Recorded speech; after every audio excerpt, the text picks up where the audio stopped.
اعوذ باللہ من الشیطان الرجیم، بسم اللہ الرحمن الرحیم۔ شروع کرتا ہوں اللہ کے ببرکت نام سے جو بڑا مہربان نہایت رحم والا ہے۔ السلام علیکم ناظرین،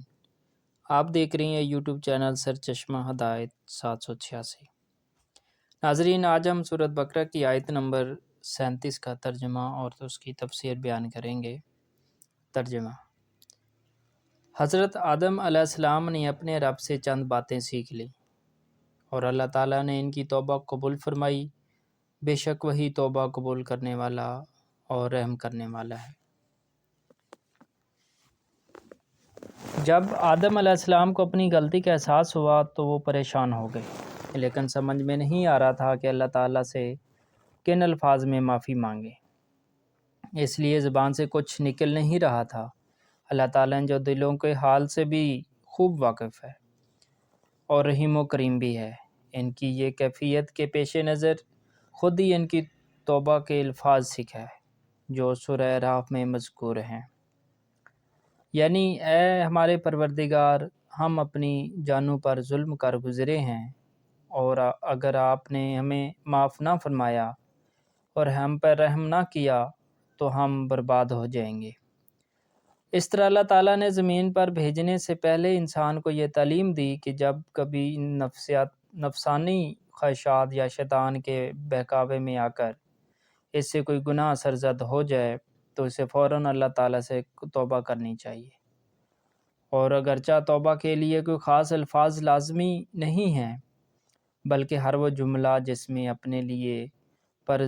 ندامت اور آئندہ گناہ نہ کرنے کا ارادہ شامل ہو، اس کے ذریعے توبہ ممکن ہے۔ لیکن چونکہ یہ الفاظ خود اللہ تعالیٰ کے سکھائے ہوئے ہیں، اس لیے ان الفاظ میں توبہ کرنے سے قبولیت کی زیادہ امید ہے۔ یہاں سے یہ بات بھی سمجھنے کی ہے کہ جیسا کہ پیچھے آیت 30 سے واضح ہوتا ہے کہ اللہ تعالیٰ نے شروع ہی سے آدم علیہ السلام کو زمین پر اپنا نیب بنا کر بھیجنے کے لیے پیدا فرمایا تھا، لیکن زمین پر بھیجنے سے پہلے انہیں جنت میں رکھنے اور اس کے بعد کے واقعات کا تکوینی مقصد بظاہر یہ تھا کہ ایک طرف حضرت آدم علیہ السلام جنت کی نعمتوں کا خود تجربہ کر کے دیکھ لیں کہ ان کی اصل منزل کیا ہے، اور زمین پر پہنچنے کے بعد اس منزل کے حصول میں کس قسم کی رکاوٹیں پیش آ سکتی ہیں اور ان سے نجات پانے کا کیا طریقہ ہوگا۔ چونکہ فرشتوں کے مقابلے میں انسانوں کا امتیاز ہی یہ تھا کہ اس میں اچھائی اور برائی دونوں کی صلاحیت رکھی گئی تھی، اس لیے ضروری تھا کہ اسے زمین پر بھیجنے سے پہلے ایسے تجربے سے گزارا جائے۔ پیغمبر چونکہ معصوم ہوتے ہیں اور ان سے کوئی بڑا گناہ سرزد نہیں ہو سکتا، اس لیے حضرت آدم علیہ السلام کی یہ غلطی در حقیقت اجتہادی غلطی تھی، یعنی سوچ کی یہ غلطی کہ اللہ تعالیٰ کے حکم کو شیطان کے بہکانے سے خاص وقت تک محدود سمجھ لیا، ورنہ اللہ تعالیٰ کی کھلی نافرمانی کا ہرگز یہ ان سے تصور نہیں کیا جا سکتا تھا۔ تاہم چونکہ یہ قصور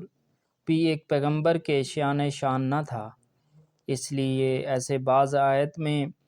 یہ گناہ یا حکم عدلی سے تعبیر کیا گیا ہے اور اس پر توبہ کی تلقین فرمائی گئی ہے۔ ساتھ ہی زیر نظر آیت میں یہ واضح کر دیا گیا ہے کہ اللہ تعالیٰ نے ان کی توبہ قبول فرما لی، اور اس طرح یہ عیسائی عقیدہ کی تردید فرما دی گئی، جس کا کہنا یہ ہے کہ آدم علیہ السلام کا یہ گناہ ہمیشہ کے لیے انسان کی سرشت میں داخل ہو گیا تھا، جس کے نتیجے میں ہر بچہ ماں کے پیٹ سے گنہگار پیدا ہوتا ہے، اور اس مشکل کے حل کے لیے اللہ تعالیٰ کو اپنا بیٹا دنیا میں بھیج کر اسے قربان کرنا پڑا تاکہ وہ ساری دنیا کے لیے کفارہ بن سکے۔ قرآن کریم نے دو ٹوک الفاظ میں اعلان فرما دیا کہ اللہ تعالیٰ نے ان کی توبہ قبول فرما لی تھی، اس لیے نہ وہ گناہ باقی رہا تھا اور نہ اس کی اولاد آدم کی طرف منتقل ہونے کا کوئی سوال ہے،